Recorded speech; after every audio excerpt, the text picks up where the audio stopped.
Okay. We have a connecting to audio that looks like it's a shot of the ceiling. I don't know who that is.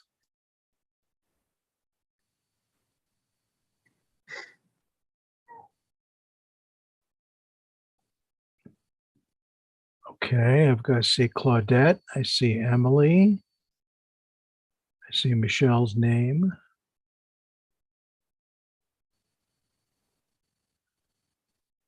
All right, let's give it one more minute.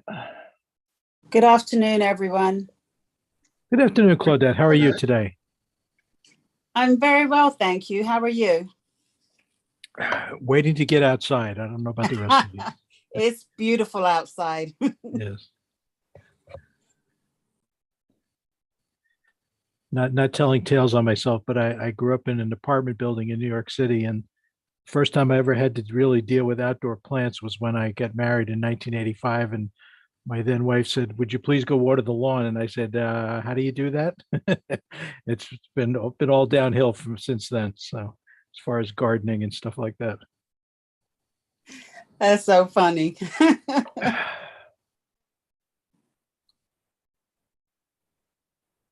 Okay, I know Fionnuala said she was not going to be on. Matt Mandel is not going to be on.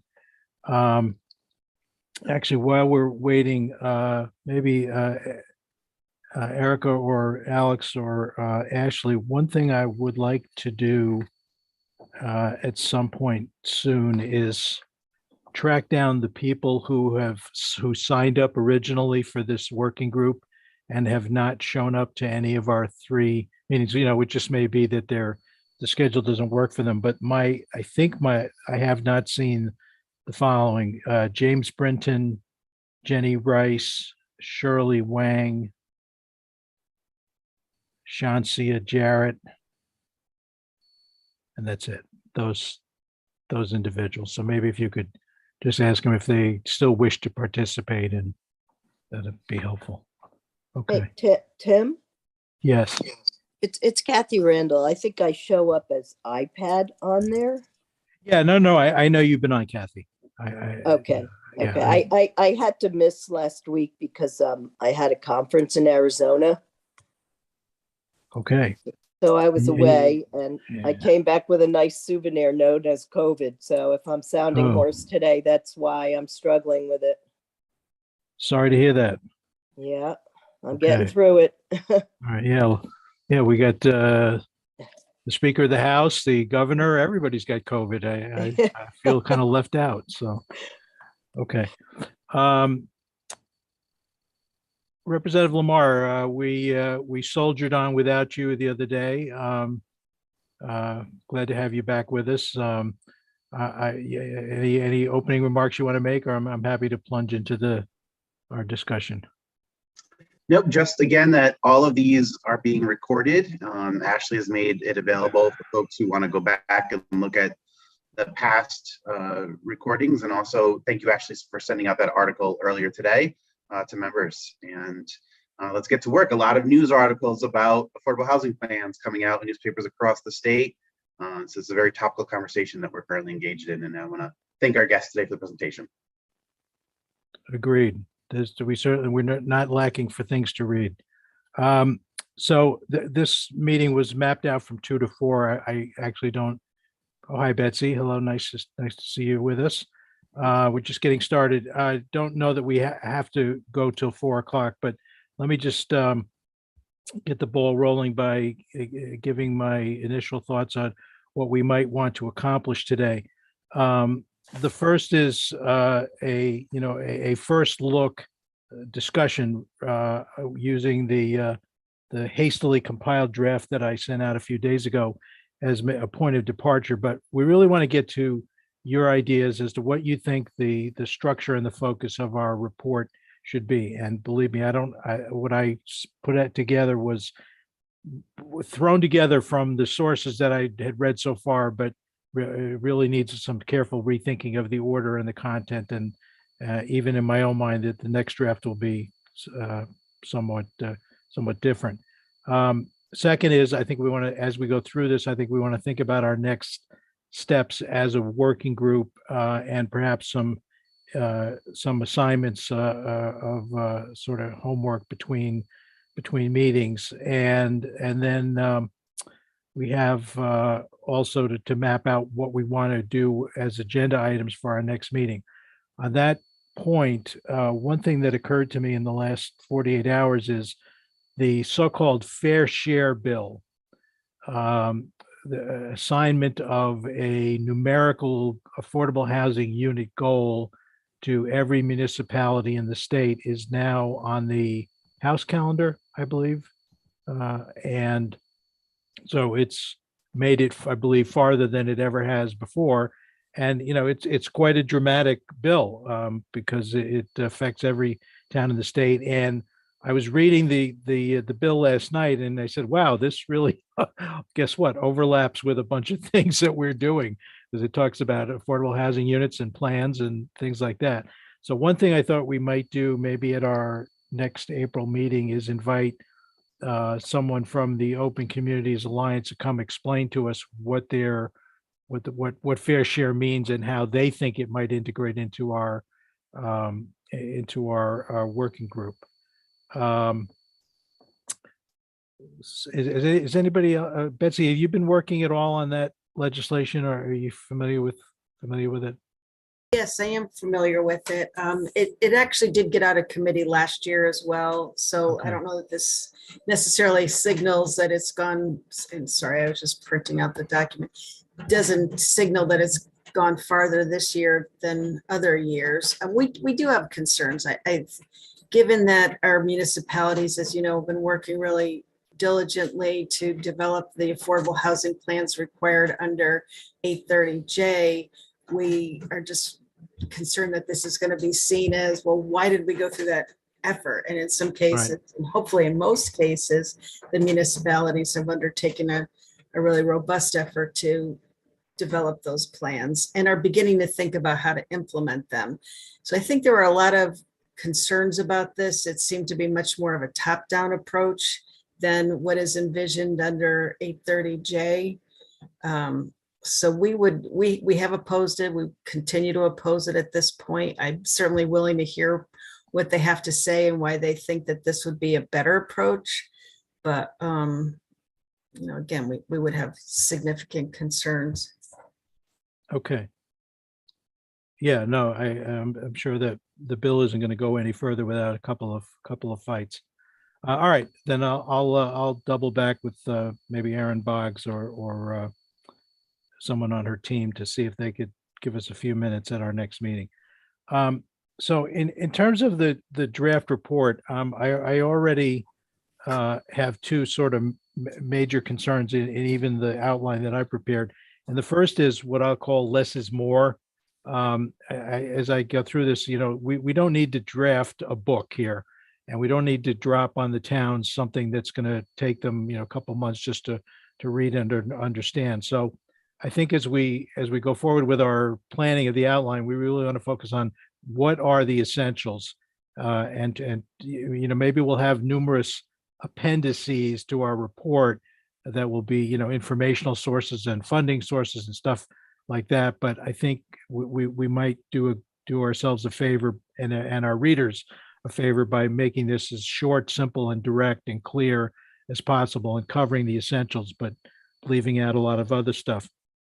Second thing is, it occurs to me that I wonder how much we need to really say about 830G for the following reasons. As I think I mentioned when we were doing the primer on 830G 3 meetings ago, 830G is not a housing production program. It's a judicial review standard. So I think the focus is, in terms of state law, really needs to be on the Zoning Enabling Act as it was revised by the 2021 Desegregate Connecticut bill.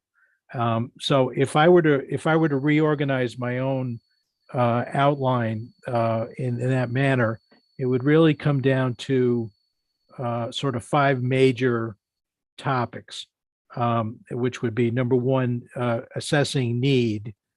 Number 2 is legal requirements. In other words, your plan has to follow the law, including affirmatively furthering and so forth. Third is factors to consider, which is all the zoning and planning and housing market factors that a committee should be considering as they try to come up with a plan. Number 4 would be, and this came a lot, much of this came from a short conversation I had with Melissa Kaplan-Macy the other day. Concrete steps. I've now I've read now maybe 15 or 20 of the plans, and unfortunately, there's a lot of them that just say consider, evaluate, think about, and I think we really need to try to politely push people to go beyond the think about stage and come up with concrete recommendations. And then last, and this is actually right out of our charge as a working group, is what and I hate the word metrics, but what metrics should you use to evaluate your draft plan when it's done? So that's, if I had to reorganize, those would be kind of the 5 things I would focus on. But anyway, I would really like to hear from you all as to what you think the structure and the focus of the report should be, and let's just kick it around. And Michelle, is that your hand raised? Go ahead. It is. How are you? Good, Michelle. I hope you can hear me okay. I'm using my computer's volume. I think that sounded really great, especially the concrete steps, just in casually talking to folks here in New Fairfield, where I think I mentioned in an email, we don't have a planner. I think it would especially help the smaller towns, if not everyone. Good. Do you have a particular example that you've seen of what a good concrete step would be? That I don't. Okay. All right. Well, it's a challenging topic. We actually had a disagreement in our March 31 panel about whether the affordable housing plan should actually identify specific sites or not. Sometimes I understand the phenomenon that sometimes that can get in the way of a good discussion, but on the other hand, pointing out specific properties and is an example of a concrete step. Okay, Rick, go ahead. First of all, thanks for your leadership on all this, and this is really important work.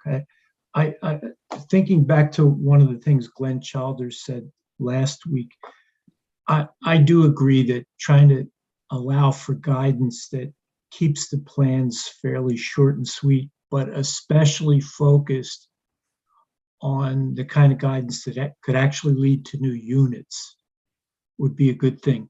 It's also why, I really think we, either in this guidance document or elsewhere, need to try to persuade people as to why it's in the state's interest to create more affordable housing units. And again, I don't know if this belongs right in the guidance documents, but in addition to those concrete how-to steps, which you just described as one of the main parts of the plan guidance document, how could we assemble in one place all the different resources a town would need to actually finally move on creating more units? That's something I hope we can do. I worked at CROG for a long time, and I've been gone from there for a long time too. We worked hard with our towns on putting together different types of plans for development and so forth. I hope that this exercise, that this endeavor would focus mostly on giving towns the tools and the reasons why they should go ahead and create more units. That's what I hope we can mostly do. Hope that's helpful. Okay, very good. Anybody else? Tim? Hi, Kathleen. Yeah, hi. Hi. Yeah, on sort of a related topic. I was thinking about the single family aspect of this. It seems like a lot of focus has been on the multifamily. And I went to the Chaffa, Connecticut Housing website. So I'm just thinking, should one of the goals be to encourage single family ownership? I noticed on the Connecticut Housing site, there's actually maybe about 12 towns and cities that the government will give a 0.25% lower interest rate because they're targeted areas that they feel could increase in home ownership. And someone just mentioned, should you identify sites? So I guess I see a lot on the supply side being addressed in this work, but not so much on the demand side. And I guess somewhere in the statute, it says that housing that was created before 1990 doesn't technically get involved in the definition and it can't be counted. Is that correct for single family too? Well, when 830G, when the Department of Housing does the so-called 10% list, they start with all housing units of all types, all existing units. If they are counting units, affordable units for either the 10% list or the 4-year moratorium, they start at July 1, 1990, which was the effective date of 830G. Did I answer your question? Well, I guess I'm just thinking, I guess I take a more practical approach. Yeah. I live in Avon, for example, and I saw 2 houses. I thought the max of the house in Avon for Chaffa was 350,000. However, I'm looking, I didn't get to that town. I noticed in Hartford, it's 450,000, East Hartford, 450, Torrington, 450. So the maximum house value seems to be fairly high. So I'm just wondering, is there a waiting list somewhere? Are brokers involved in this process? Again, I'm approaching this primarily from a single family perspective, but these two houses are older houses, and they're actually being marketed as a commercial property, but they're within walking distance of a Whole Foods. They're right on the bus line, within walking distance to retail, which is somewhat unusual actually in some of our smaller rural towns. So, I'm wondering, are brokers educated on who needs these houses? Is there a waiting list for brokers to call? I was thinking about how on a license now we have a yellow star, if you're qualified to get on an airplane. Is something practical to do is to educate brokers. And when you go on realtor.com, would it be something you could put a little star on a property that would qualify for Chaffa or be an affordable, within an affordable housing range? Again, I'm approaching this from a single family perspective, but certainly if we want to, help people advance in life, it would be also good to encourage single family ownership. So those are just a couple of practical thoughts.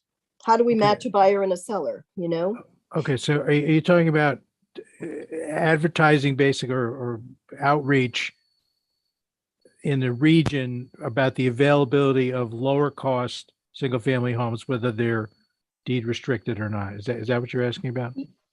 Yes. And again, I know you Okay. have your, things about the deed restrictions, but maybe there's some halfway point. I mean, all I'm saying is I think sometimes some education of people that may want to, I presume, get out of an urban area, or come into another area. Is there some education? Maybe people don't understand how much it takes to pay a mortgage, or how little it takes actually compared to rents, or maybe the towns can do a second mortgage, do some subordinated debt.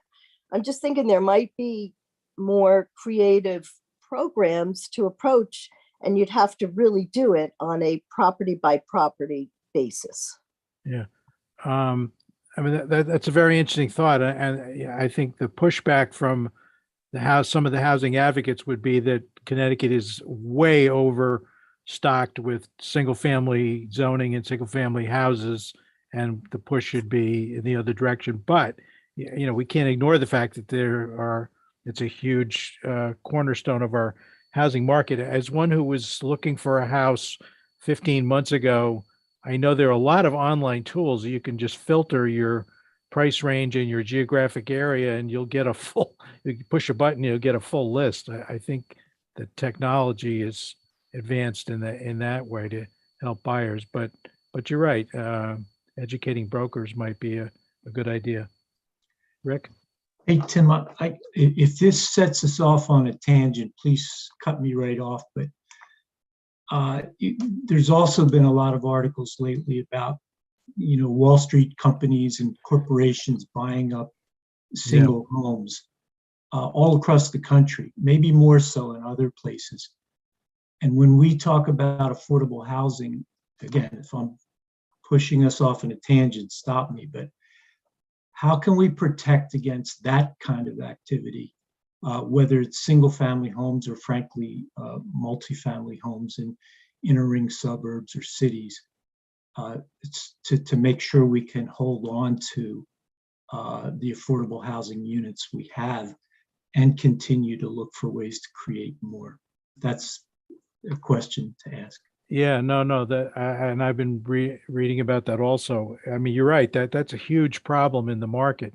In my simplistic way, about a year ago, the Wall Street Journal had a great article about how Connecticut's bet on the suburbs is finally paying off, in the sense that since the pandemic took hold, there's demand for housing in the suburbs that just never didn't exist and that's driving a lot of the demand. And also, the pandemic is also, I think, one of the key reasons that homes are not being put on the market, because people don't have a place to go, and they certainly are not moving to urban areas in the way that they were. And the rise of remote work also funnels that.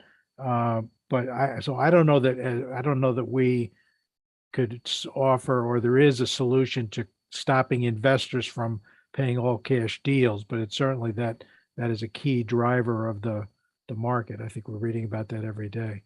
I know, Kathleen, you're in the housing finance area. I mean, do you have any thoughts on that particular point? I'm sorry, what was the exact point, Tim? Rick was talking about the fact that a market phenomenon now is all cash offers being made by investors who are then renting, and my understanding, end up renting the housing stock, and it takes it out of the affordable realm. It may be a modest home, but they buy it for all cash and then they rent it for $5,000 a month to cover their investment. Yeah, I guess I thought maybe he was referring to some of the larger development chains that are buying them up in, they used to be doing that over in Detroit. I guess I don't know. I guess I don't see that much of that on a one-off basis. I think that's more either with the REITs or a BlackRock or some of these larger financial firms that are buying them in thousands of units. It started really, I'd say maybe 8-10 years ago in Detroit. I guess anecdotally, I'm not really seeing that much around here because I do know quite a few of the brokers. Yeah. Okay. All right. Let's go ahead. Representative Lamar, go ahead. Thank you. To that last point that Richard raises is an underlying portion of why 830J deals with prioritizing deed restricted units as the measure of affordability that we're most concerned about. And I think that's imperative for us to remember when other people say, like, well, why does it have to be deed restricted? Why can't we count other naturally occurring affordable housing units? Well, the reason is that because a naturally occurring affordable housing unit can disappear and become completely unaffordable in the blink of an eye, where the deed restrictions carry with them the weight of decades. And secondly, to other point, reading the pro formas of a lot of the organizations that are buying up units and seeing it happen firsthand in New Haven, which Claudette and I see pretty routinely at this point. The reason why they're doing it is because of constrained supply markets. Right. They're making bets that local governments won't create enough units, and they'll have this resource without any competition really that coming to market, and that rents will continue to increase, property values will continue to increase because we can't build enough supply to actually compete with them in the next 10 years. And so it's sort of the reason why I think a lot of folks in the housing advocacy want both. They want rental protections, do things like rent control or other measures like that. But also we need to bump up supply quite dramatically across the state to compete with. So it's not as profitable for these companies to come in, buy up every unit in sight, and then set the market. It's too easy for them to do it right now because there just aren't enough units available. And then to the larger point about the guidance, I spoke with a municipal official of a regional town, a much smaller town than I represent here in New Haven, who told me that they are really worried about the specific guidance on properties being contained in their affordable housing plans, because I think they like to be able to blame the state, like we're being forced to do this by the state, and that's why we're doing it. But the minute that they start attaching specific recommendations to either areas or properties, it becomes a political battle that negates the overall concept. And they want more time to get their communities on board with the overall concept before they start indicating very specific development plans or ideas. And so I'm torn on this because I, like you, have been this last week reading a lot of affordable housing plans. I was excited thinking I was going to read a lot of concrete proposals. And Tim, I think you mentioned it, that's not necessarily what we're getting. We're getting a lot of conceptual plans, a lot of hope and dream plans, and not a lot of specific, this is how we intend to make progress plans. Yeah. And then I read an article in the London Day, I believe yesterday, about our friend Don Poland doing the Stonington plan. And he had a robust plan for the town of Stonington.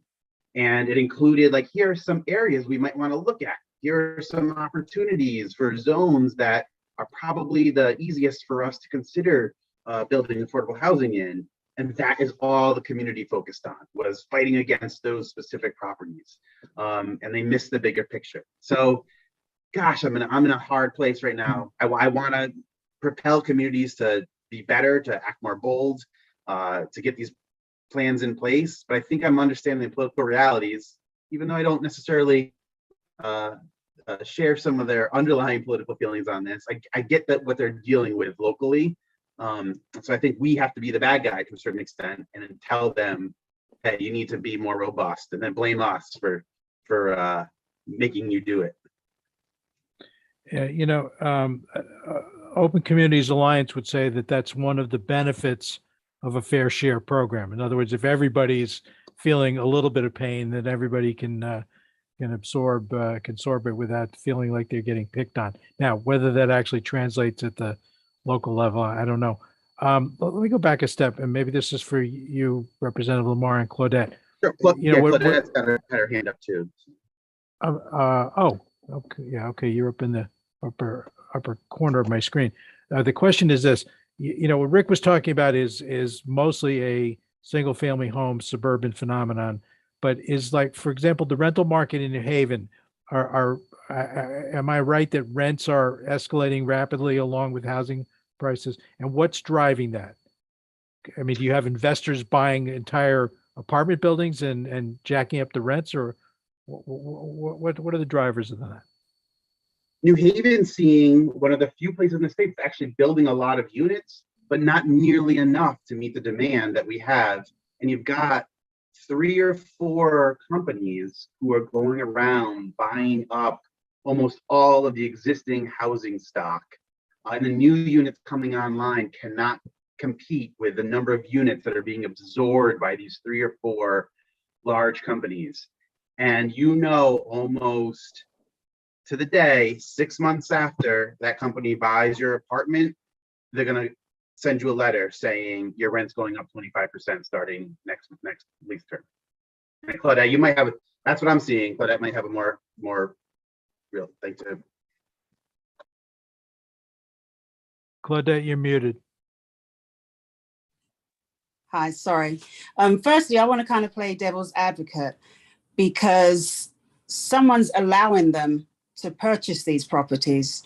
And how do they get early access to these properties so that they can purchase them. And isn't there a way where the city can say enough is enough, or is the city just looking out for the money coming in?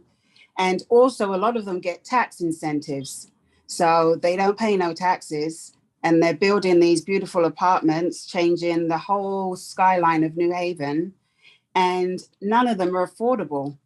And those that are affordable, they make the apartments much smaller, so they don't have the same square footage as a regular apartment. So theirs may not be exactly the same as someone who's paying full rent. So you kind of like lose out on some of the things that the other apartments will have. And then there was a point with one apartment building, they had wanted one entrance for those who are receiving a reduced income, which is kind of ridiculous, but that didn't go through. But also what's happening is people are being offered cash for their houses. People are going around knocking on the door saying, we'll give you cash for your houses. And because there's a demand for the houses right now, a lot of people are taking the money and going with it and maybe moving down south or something. And then these landlords, these people come in, redo the house, remodel it, and now the rent has doubled or tripled. And we now have Airbnbs coming in. There's one that's come to Winchester Avenue. And knowing the history of Winchester Avenue, is that the right location for an Airbnb? I would say not, because there's a lot of gun violence and crime going on right there.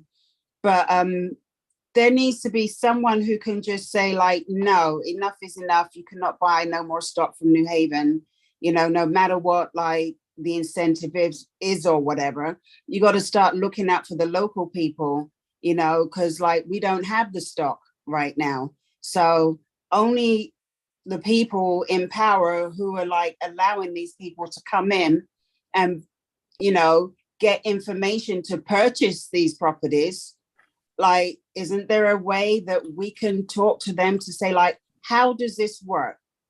Why are so many people from this organization that's on the stock market that is buying up all these homes in New Haven, but we're not seeing the listings for these homes, yet they're sold before they're even published? Yeah, that's a very good point. Yeah, I'm just mulling over in our report, our little working group here. I hadn't considered the idea that we might come up with recommendations to address exactly what Claudette and Representative Lamar are talking about here. Sort of what also what Kathleen was referencing, and playing with the demand side, or really the supply and demand side. I'm not sure we have the charge or the towns to which we are making recommendations would really have the ability to step in and control that. I mean, I think it's probably at the state level. Representative Lamarty, is that sound right to you? I can't imagine what we would do to sort of regulate housing markets and prevent all cash offers that would interrupt existing affordability. I don't know how we would do that. I'm not sure either, because they're almost all transactions between two private entities, right? Almost none of the examples involve a public resource or a publicly owned piece of property. Right. And so unless you expand the definitions of fair housing law in a way that I haven't seen applied anywhere else, I don't know how we would do it. Yeah. But I mean, the reality is what's happening on the ground in New Haven is just driving people out, and making it almost impossible for anyone to imagine making a long-term commitment in the city, because they know they either can't control what their rent's going to be 2-3 years from now, and with all of the units being gobbled up, they know that it's hard to find even available home to buy as a single family, 2-family home. Like the New Haven model for wealth creation had always been buy a 2-3 family home. You live in one of the units and you rent out the other two. That is disappearing it's not just large apartment buildings. These companies are buying up even those 2 and 3, 4 family homes, and taking that supply completely off the books. Winchester Avenue, as Claudette mentioned, that's what that was. That was a stable 2 and 3 family community where folks would buy the house, live in one, rent out the other 2, and it's disappearing so fast.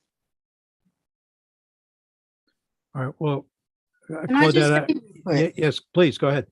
The other thing that is happening right now is that when people's lease is up, landlords are now putting the rent through the roof, knowing that they can't afford it. So now these people are now evicted and on the street.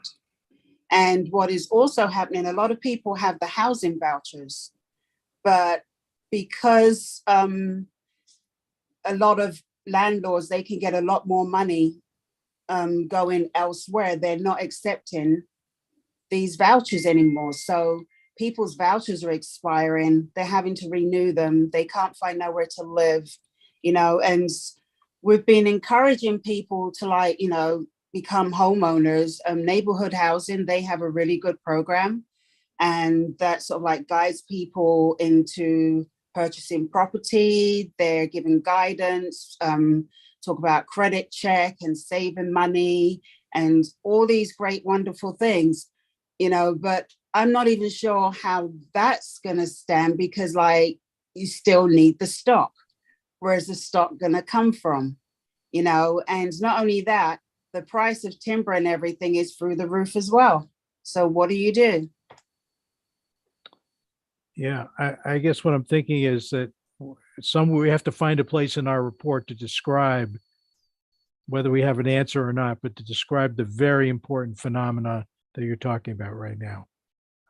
So I'm taking my own notes about the things that you're describing, but it seems like any municipality that's going to put together a plan should bear in mind that there are huge factors, financial factors in the market that may be on their regulatory control, but they should be aware of. If you have this phenomenon in New Haven, Hamden and East Haven and North Haven should be aware of it and keep it in mind and as they formulate their plan. All right, well, It's very just sad helpful. that these big signs are put on front of the homes now, advertising who's taken over these properties. Yeah. I live on Howard Avenue by the water, and pretty nice over here and quiet. And now all of a sudden we're seeing these big green signs with gold or yellow writing just popping up everywhere. They're just popping up everywhere. And signs from people who are under new ownership, or The people who own it, yeah, the organization that owns it that Okay. do a lot of things on the stock market. So they're pretty wealthy. Okay. I see Bruce has joined us. Hello, Bruce. We're solving all the world's problems. So glad you're involved in a very important discussion now. Well, I figured coming a half hour late, everything would be solved. That's very good. Just to interrupt, you had mentioned, where to reference that type of concern in the report. You do have a section on structural barriers to affordable housing, Right. which you may be appropriate to get into some of that in that section. Good point. Okay. I just want to, I will circulate this, but just to make sure you understand that I lead a completely boring life. I was reading this last night. This is the spring edition of Planning Magazine, the American Planning Association, 2-page article, Tools for the Trade, 9 steps to create middle housing. Middle housing is duplex, triplex, quadruplex, and it's just very interesting. Number 1, reduce minimum lot size. Number 2, regulate maximum lot width and depth. Number 3, increase allowable density. Number 4, allow for more housing types and revisit structure sizes with floor area ratio and things like that. 5, level the playing field for smaller units, encouraging what are sometimes known as tiny houses. reduce or eliminate parking minimums. We've seen that in a couple places. 7, rethink private open space requirements. 8, eliminate middle housing everywhere. Allow middle housing everywhere in town if possible. In other words, don't zone it for in particular locations. Just allow it as of right as geographically far as you can. And finally, number 9 is allow infill design. Allow it to be plopped into a vacant lot between development. So it's kind of an interesting short list of somewhat concrete steps, and I'll circulate that. But that caught my attention. Hey, Tim, Yes, Kathleen. it's Kathy again. I was just thinking about, I don't know exactly what was going on down in New Haven because I'm not as close to that market, but I just happened to look up some sales. I just Googled, sales in New Haven. And again, I mean, maybe people who are more local there, but I saw one come up. Blake Development purchased something from 9 million too, which was 70 units. So, one of the things in finance that we always used to comp and do the metrics was, what is the price per unit? So in that particular situation, again, I don't know the level of finish. I don't know the mix between 1 and 2 or 3 bedrooms, but the price per unit on that particular development was 131,000.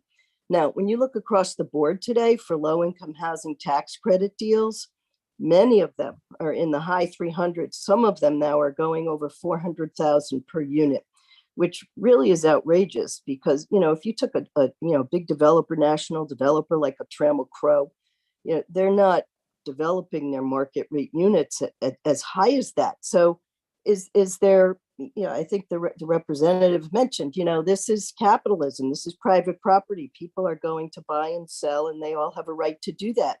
But is there a way to do some sort of partnerships? Is there a public-private partnership where perhaps, towns or cities could do something with these developers? And again, I'm just sort of doing stream of consciousness here, whether it's some sort of tax incentive or this or that. But if these units are being purchased at, 30% of what it costs to build new units, then they actually would be more efficient and you could probably offer some lower rates. So that just came to mind to me as, they were talking about the sales down there in New Haven. I mean, I don't know, maybe it gets back to if you can't beat them, join them. But if it's costing people over 400,000 to build a low-income housing tax credit property, then maybe it's better to buy an existing property and use that for the affordable housing. Just a thought. Yeah, I know the high cost per unit in the low-income housing tax credit program has been a perennial issue, and I'm not sure I understand why it is so expensive. But well, I'll tell you why. Because I financed many of those. They take 3, 4, 5 years to get together. They apply for the tax credits, for years, and then something doesn't work, and they go back and through that QAP process. Sometimes there's 4 and 5 levels of debt involved. You get 5 or 6 sets of attorneys. You've got 3 or 4 intercreditor agreements between the banks. You've got the tax credits that are being brokered by someone like, a Boston Capital. So there are just so many levels and so many entities involved in those deals, and they go on for so long that the soft costs just accumulate, and all the middlemen that are involved in there, or middle women, don't want to be biased, but there's so many other costs in that. So few of those costs are really being attributed to the benefits of the people living there. I saw that when I was working in that field. It's just, I did it, it was my job, but it's very, very expensive to do those deals. So maybe a public-private partnership on existing units might be a better, more efficient way of doing things. Or we could just ban attorneys from the process. That would save a lot of money. So, well, I'm not going to say that. But Tim, again, give me the hook if you need to. But and this may sound like a dumb question to people, but you were talking about growing up in an apartment in New York. I grew up in a row home in Philadelphia where our front lawn was smaller than our kitchen table. But they built row homes by the thousands 50, 60 years ago. And that was true in Connecticut with this, the perfect sixes and the twofers and the threefers and so forth. Why, and maybe Kathleen or just answered this question, but why can't we do that today? Does affordability have more to do with supply or more to do with people not being able to, the way people are paid and whether they can afford to pay for even modest housing? I know this is such a fundamental question and I don't want to slow us down, but honest, how can we be the most helpful in helping real people get housing that they can afford? Yeah. Well, someone like Sarah Bronin would say that middle housing is a key part of the solution. I mean, it's a portion of the desegregate Connecticut bill from last year, but that she had many more advanced proposals on middle housing that kind of dropped by the wayside because they decided to sort of focus their initial effort in other ways. But you're absolutely right. I mean, there are, I've seen many instances where duplexes, triplexes, fourplexes, once they're actually designed and proposed, are much easier for towns to swallow than, 5-story apartment buildings. Maybe that's got to be a key part of our recommendation, is make sure that if you're putting together a plan, focus on this segment in the market, because as you exactly point out, there was the time in our history when we were doing this and we've gotten away from it. It's not as though we're breaking new ground. It's recycling something that worked in the past. That's a good point. I'll stop talking. No, not at all. Let me throw out one question that comes right out of the March 31st panel discussion. Regional versus town.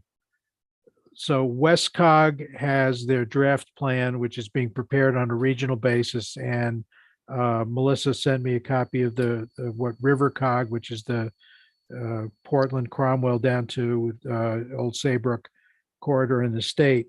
And the issue is, I think we know that the plans that we're going to give guidance on have to be done at the municipal level.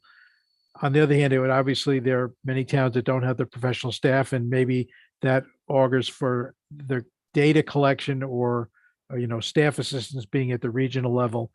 But Glenn and Chalder and others were debating, can we really recommend that the plans themselves be prepared on a regional basis?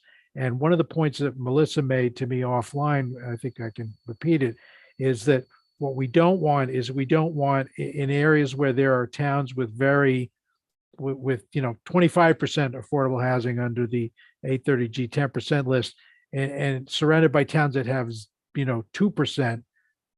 We don't want to let the 2%ers off the hook because they live in a region where there's a concentration in one town or two towns of affordable housing.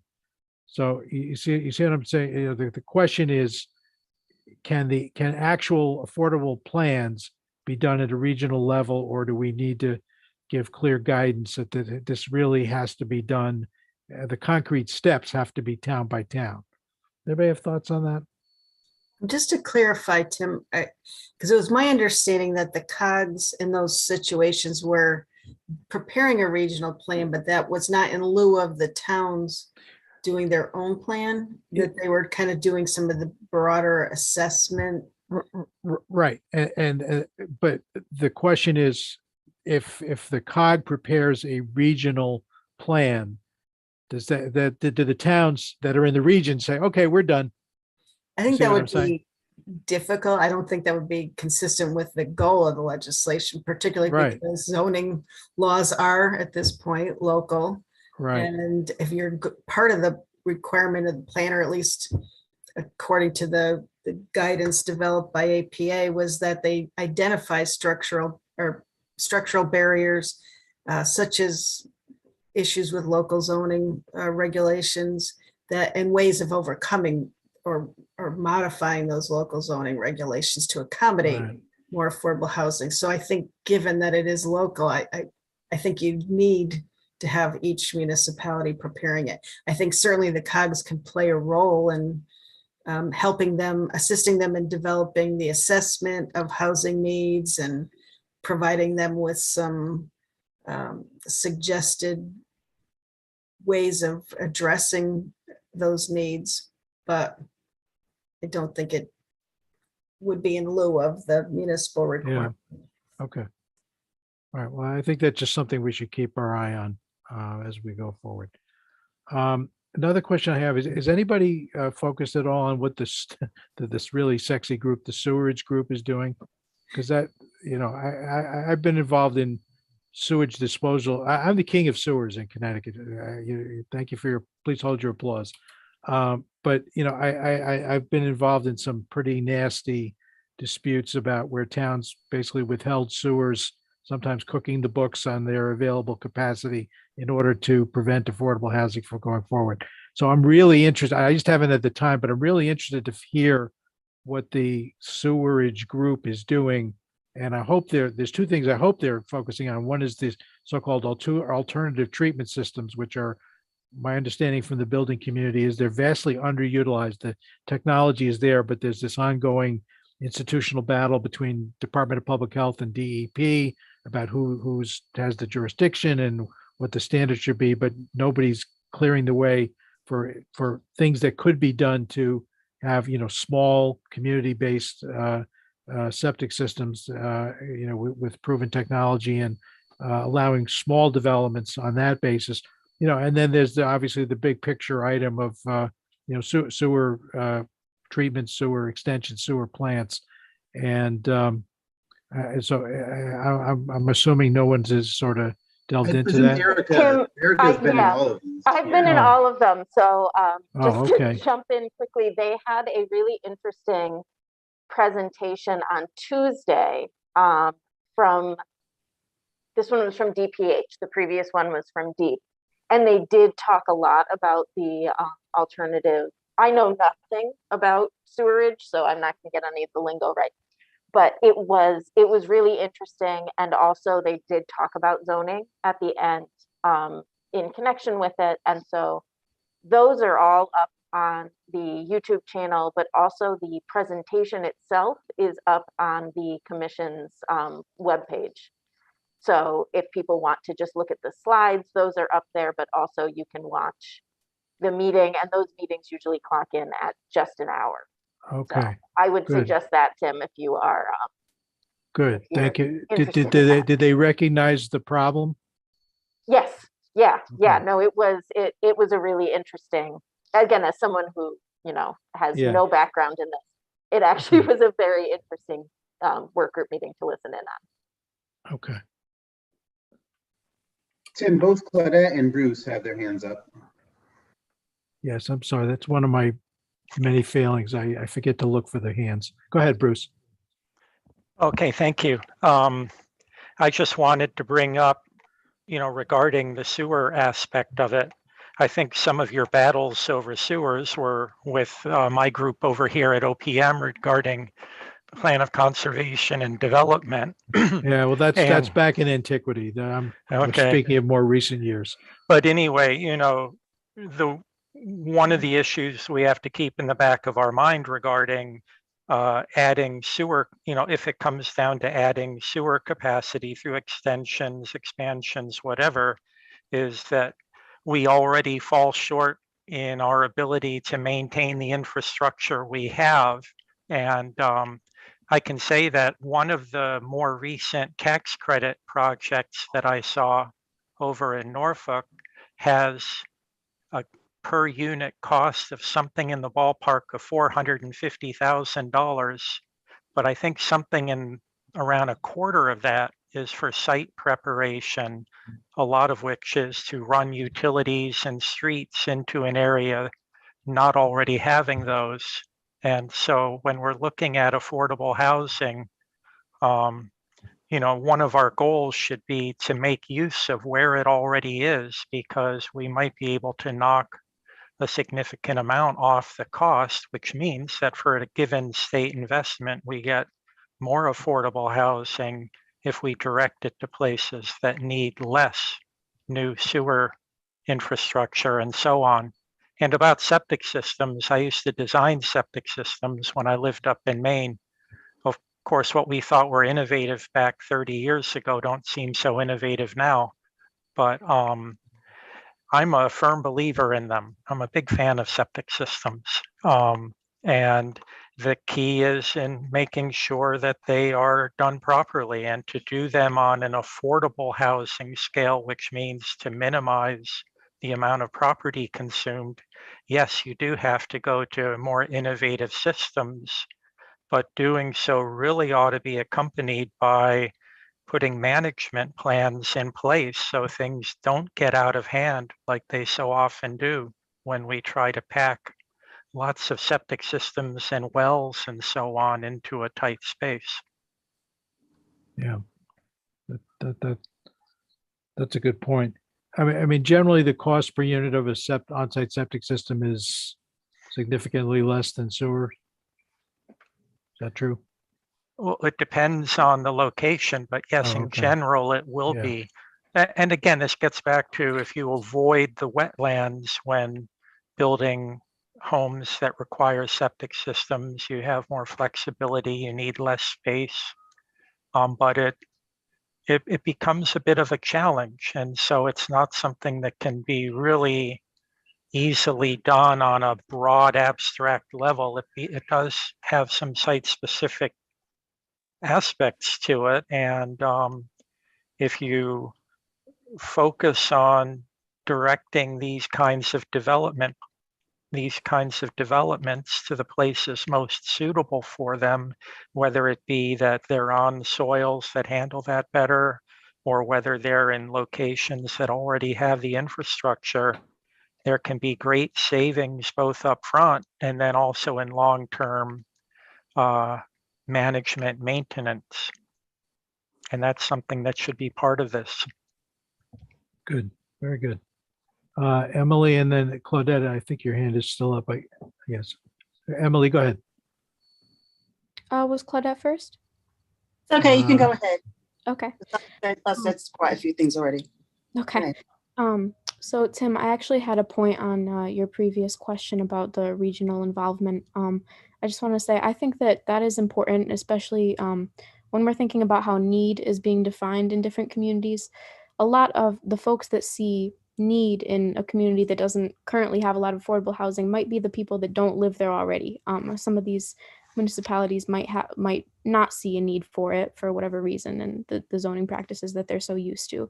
And so I think that working on it on the regional level is especially important, where folks might want to move into these communities. I know in that the article that featured the Connecticut Mirror article that featured Open Communities Alliance, it was brought up the schools issue and how that's a reason that a lot of people might want to move out of the cities and into a suburban school system or whatever. So I think that when we're talking about like the input, the community input, I think at least doing some events on a regional level is also very important. Okay, Claudette, go ahead. I just wanted to go back to where you briefly mentioned tiny homes. There's an organization in New Haven, NVCLR, and they're trying to get funds where they can build tiny homes for veterans and then hopefully branch out to the wider community. So they've come up with they've got their own architecture who's like designed the tiny homes already. It's got all the paperwork. They're working on a business plan and everything. And tiny homes could work. Like I've seen them on TV. Some of them are pretty nice, and they're economical. So that's one aspect. The other thing that I wanted to mention that has nothing to do with that is that a lot of people are coming in from outside of New Haven to get housing for some reason. And like it's making the housing waiting list a lot longer and a lot harder for people to find accommodation, because New Haven seems to be the target as the place to go if you need housing. Do you know what the New Haven has one central housing authority, right? Do they have one waiting list? Yeah, but what some people are doing, like they're coming from out of state and saying they're homeless, they go into a shelter, they stay there for 5-6 months or whatever, then they get a voucher, then they find a home. So like some people kind of like know how the system works and they're using it to their advantage to get housing. And a lot of it are people from out of state. When the organization you talked about discusses tiny homes, do you know what size they're talking about? What do they call tiny? I don't know the exact size, but I can give you their details and you Okay. can speak to them direct and they'll be happy to share their plans with you. Yeah.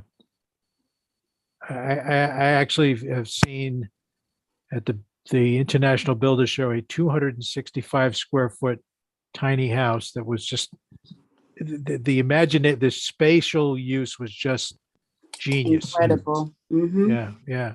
I mean, it had a bedroom, a bathroom, and a living room, dining room, and for one person, it seemed very spacious, and very interesting. Okay, Kathleen, did you have your hand up? I didn't, but what Claudette just said reminded me of a company I used to finance up out of Quincy, Mass. And they had something called Caritas Communities. And it was actually for the working poor. And they're up to about 30 places now, 1,000 residences. They started this probably 25, 30 years ago. But what it is it's for the working poor, many of them only making minimum wage. And this would apply, maybe to single people, to maybe someone who's living under a bridge right now or living out of their car, not a family per se. But they give you a furnished room and then you share a bathroom and kitchen facilities. And there's a live-in site manager there to kind of keep things organized and perhaps sometimes to give them some help, maybe on social services. But I guess that's along the lines of, say, an SRO, but it actually has been quite successful. And many of the people were homeless, living under bridges up there, and they certainly would prefer, their own private room with a bed and dresser that's given to them. And I think it gives them a little sociability too, and perhaps making some friends and learning from each other. So that's another, that is not for everyone, obviously, but for a certain percent of the population that you could lift them up from living out of their car, that might be another possibility. And I think that might be a more urban type solution than rural. But I just throw that out. It has been very successful. It was done by the Caritas Companies. I'm sure if someone, wants to learn how to do that for cities, they certainly could contact them. Is that like rooming houses? Excuse me? Is that like rooming houses? Well, I guess, as I say, it could go along the line of the SRO, but they do have an on-site manager, and you do have to have a job to work there. So it might have a little more structure, Claudette, and a few more requirements that might not be so typical and sort of like an anonymous, for lack of a better word, like an anonymous rooming house, and it's run by a very successful developer. And I used to go to their fundraisers. There are a lot of people that donate to it, so it has a little bit more of a personal side to it, I guess you would say. That's good. Kathleen, the name of the organization again is what? It's called Caritas Communities. And it's run by the Caritas Companies. The two principals, John and I forget his brother's name now, but they passed away maybe 10, 15 years ago. But the company has carried on. So I could get you the name offline, Tim. I still know a few people there. Yeah. If you could just send the contact information, I'll add it to our resource list. Okay. I will do that. Thank you. Okay. Good. Okay, we're an hour and 10 minutes in. I actually kind of exhausted my list of comments and questions for you. So, and I don't want to keep people unnecessarily on a lovely Friday afternoon.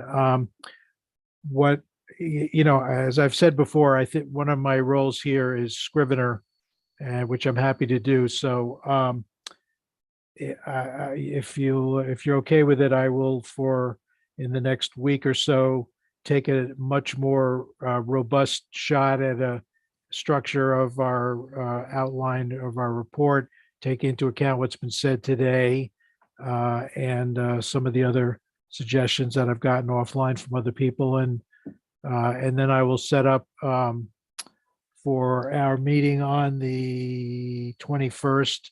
I'll get somebody from OCA to come in and talk to us about fair share. And maybe we could also take a look at the fair share bill, just because it actually kind of might speak to some things that we want to incorporate into our report. So with that, if that's an acceptable suggestion, I'm happy to. Yeah, Rick. Okay, thank you, Representative Lamar. Anything else you want to chime in? No, I think that's outstanding, Tim, and I greatly appreciate it. As you know, the legislative calendar is pretty intense for the next 3 weeks or so. And then I have convention season after that. So until about the second week of May, I have a series of obligations that are going to make me almost impossibly unavailable, or have plenty of free time in which I can devote hours, but that usually doesn't happen. So Okay. I'm going to rely on you completely to get us through this next almost month, and then I'll be able to take leadership over. Okay. All right. Well, those on this call are now forewarned. Okay. All right. Any other final comments before we sign off? Okay. This is excellent discussion. I love these discussions. These are great. Thank you all for your time and energy, and enjoy the weekend. And we will see you on the 21st. Okay. Take care, everybody.